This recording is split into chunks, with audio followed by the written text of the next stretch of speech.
Assalomu alaykum, hurmatli televizor ko'rguvchilar. Yaxshimsizlar? Dunyo Uyg'ur qurultiyi to'r televiziyasining kunlik xabarlar programmasiga hammanglar xush kelibsizlar. Men Iftixor Abdurshid. Bugun seshanba.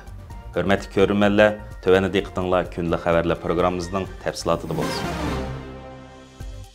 Dunyo Uyg'ur qurultiyi vakillari Germaniyaning poytaxti Berlinda Berlin erkinlik munbariga qatnashib, Uyg'ur irqiy qirg'inchiligini tanishtirdi. 2025 yillik Berlin erkinlik munbarida siyosat, savdo, fuqarolar jamiyati, taratqu va madaniyat sohalaridan kelgan 60 dan ortiq ta'sir kuchiga ega nutq so'zligichini bir yerga jam qilgan bo'lib, dunyoviy erkinlikning chekinishiga egishib, Berlin yana bir qatim munozaraning markaziga aylangan. Bu munbarga Dunyo Uyg'ur qurultiyidan Qurultay ijroiya komitetining raisi Roshan Abbas, Qurultay fondining raisi va Qurultay Berlin ishxonasining mudiri G'ayur Qurbon va Uyg'ur tadqiqot institutining direktori Abdulhakim Idrislar qatnashgan. You know, when the people use the product, the goods manufactured by those Uyghur slaves, making all of us. Mazkur yig'inda o'rinlashtirilgan maxsus suhbatda so'z qilgan Roshan Abbas xonim Xitoyning Sharq Turkistondagi irqiy qirg'inchilik haqida to'xtalib, monolarni o'ttirib qo'ygan. Neft, tabiiy gaz, paxta, polikrimni, uran va oz uchraydigan kon mahsulotlarga boy Uyg'ur vatani mening xalqimning izzat hurmati va barcha insonlarga o'xshash hur yashash fursatini elib kelish kerak edi. Aksincha, Xitoy ularni o'zining dunyo xo'ja bo'lish g'oyasi uchun bo'lang-talang qilib ishlatib, bizning xalqimizni qirg'inchilik, majburiy emgak va nazorat nishoniga aylantiryotdi. Uyg'ur kimligi sistemli holda o'chirilyotdi.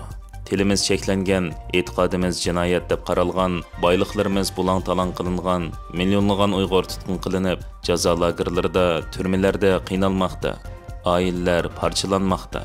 1 milliondan jiq Uyg'ur farzandlari Xitoy davlati tarafidan assimilyatsiyaning qurboni bo'lib, yotoqlik maktablarga avatildi.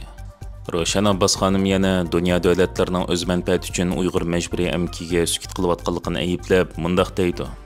Uyg'ur irqiy qirg'inchiligi kundalik turmushimizning bir qismiga aylandi. Ustallarimizdagi pomidordan dengiz mahsulotlargacha, kiydigan kiyimlarimizdan qo'limizdagi telefonlarimizgacha va hatto bolalarimiz o'ynaydigan o'yinchoqlargacha. Bu hukumatlar uchun faqat axloqiy sinoq emas, balki dunyoviy savdo va iste'molchilar uchunmi vijdonning bir siniqi.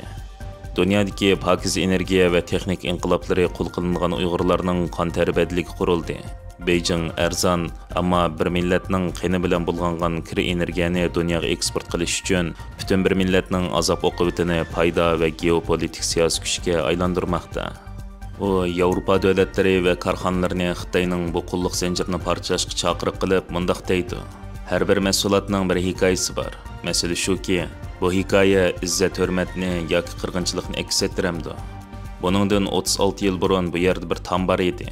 Bu tam kishilarni, oilalarni va ideyalarni ayirdi va fuqarolar yolg'onchilikda yashashni rad qilganlik uchun bu tam o'rildi. Bugun biz boshqa bir xil tamga duch kelyapmiz. Payda va inkor qilishdan qurilgan tam. Berlin erkinlik munbarining temasi ideyaviy bo'linish davrida erkinlikni qanday qo'g'daymiz degandan iborat bo'lib, bu yig'in suhbatni ilgari surish va erkinlik harakatlariga ilhom berish va insoniyatning kelgusi haqida izlanish uchun tashkillangan. Bu qatimqi Berlin erkinlik munbariga Berlin shahrining shahar boshlig'i, Germaniya tashqi ishlar ministri, Germaniya parlament a'zolari, Amerikaning Germaniyadagi bosh elchisi va har qaysi davlatlarning elchilari, axborotlar, kishilik huquq tashkilotlari, Nobel mukofotiga erishuvchilar, siyosiy o'qituvchilar va kishilik huquq tashabbuschilar qatorliqlar qatnashgan. Mazkur munbar haqida stansimizning ziyoratini qabul qilib, tafsiliy to'xtalgan G'ayur Qurbon apandim mundaq deydi.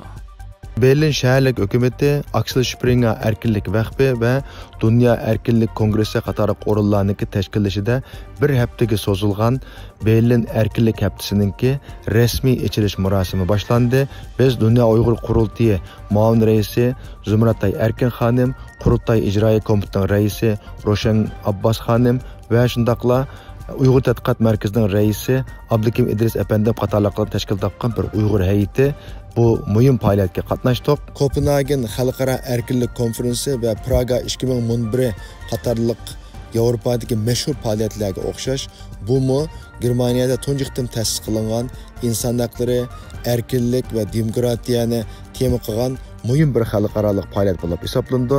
Bu qitimliq faoliyatga Berlin shahar boshlig'i, Germaniya parlamentining raisi, Germaniya federal hukumati va ministerliklarning vakillari, Tayvanning burungi prezidenti qatorliqlardan boshqa yana dunyoning har qaysi joylaridan demokratiya, inson haqlari va erkinlik kurash safida faoliyat qilayotgan eng avangard faoliyatchilardan 200 dan ortiq kishi qatnashdi. Qozog'istonda Sharq Turkiston Cumhuriyetining qurilish kunini xotirlab, qahramon ajdodlarning ro'yiga duo tilovat qilindi. Her yili 12 noyabr ve bunun oldi keynideki günlerde muhacirat Uygurlar ve Sharq Turkiston teşkilatları yakın zaman tariximizde 1933 ve 1944 yılları 12 noyabr kurulgan iki qatımlıq Sharq Turkiston Cumhuriyetlerini her xil şekilde hatırlap gelmekte. Muşu ayının 9. günü Qozog'istonda Dünya Uyghur Qurultayı vekilleri ve Qozog'istondagi vatanperver qeyrindoshlar Sharq Turkiston Cumhuriyetlerinin qurulgan kunini xotirlash uchun Olmaota shahrida jam bo'lgan. Bu faoliyatda oldi bilan vatan uchun jon berib shahid bo'lgan barliq qeyrindoshlarımızning ruhlariga atab Qur'on Karim o'qilgan. Arkadan Qurultayning Qozog'iston vakillarining yigitbeshi Rahimjon Mansurov so'z qilib, barliq vakil va mehmonlarni Sharq Turkiston Cumhuriyetining qurilgan kuni bilan tabriklab, vatanimizning ozod bo'lish kunlarining oz qolganligini va bu kunlarning Uyg'ur xalqiga nisb bo'lganligini bildirgan. Siyasatshunos ve Qurultayning oliy maslahatchisi ustozimiz Qahramon G'o'janbardi apandi yaqin zaman tariximizda qurilgan Sharq Turkiston Islom Cumhuriyeti ve Sharq Turkiston Cumhuriyetining tarixi bugungi kunda Uyg'ur davosining dunyoviy siyosat maydonlarida tutgan o'rni to'g'risida tafsiliy to'xtalib o'tib, buningdan keyin Uyg'ur davosida biz qanday ishlarni qilishimiz kerak temasida so'z qilgan. Bu faoliyatga qatnashgan qurultay vakillari va faoliyatchilar Uyg'ur davosida yuz berayotgan to'salg'ular, Uyg'urlik badal pulni yig'ish va xalq orasida Uyg'ur davosi haqida tashviqotlarni qanday ilib berish, kelajakda qanday harakatlar ilib berish kerak degan temada suhbatlar ilib borgan. Muhaciratdagi xalqimizning tariximizdagi ikki jumhuriyatni xotirlashi, tariximizga bo'lgan hurmat va Sharq Turkistonning mustaqilligiga bo'lgan umidning Xitoyning ishg'ol va mustamlikchilik siyosatiga mangu tiz bukmaydiganligining ifodasi bo'lib, bu yilmi har yildagiga o'xshash dunyoning har qaysi joylarida har xil shaklda xotirlash faoliyatlari o'tkaziladi. 12 noyabr Dünya Uyg'ur Qurultayı markaziy ishxonasida Myunxendagi Uyg'ur jamoati ve Yaponiya poytaxti Tokyoda Qurultay raisi Turg'unjon Alobudin ve sobiq rais To'lqin Aysolarning qatnashishida Yaponiya Uyg'ur jamiyati tarafidan Sharq Turkiston Cumhuriyetining qurilish kuni munosabati bilan xotirlash faoliyatlari o'tkaziladi. Onundan boshqa yana dunyoning har qaysi yerlaridagi Uyg'ur tashkilotlari har xil shaklda xotirlash faoliyatlari o'tkazadi. Mazkur faoliyatlarning tafsiloti haqida keyingi qitimliq sonimizda tafsiliy to'xtalamiz.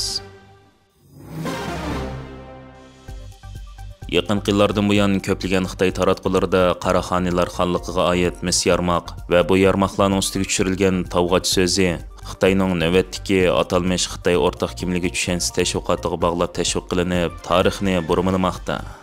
Xitoy hukumati Urumchi, Qashqar va Turpan qatorliq shaharlarda, shundaqla Xitoyning har qaysi o'lka shaharlarida Qaraxoniylar xonligiga oid bo'lgan qadimgi yarmoqlarni ko'rgazma qilib, Qaraxoniylar xonligi qadimgi tangilarni Xitoylar bilan Uyg'urlarning ittifoqlik va uyushishining tarixiy birligini ifodalaydi deb yangi safsatlarni bozorga solmoqda.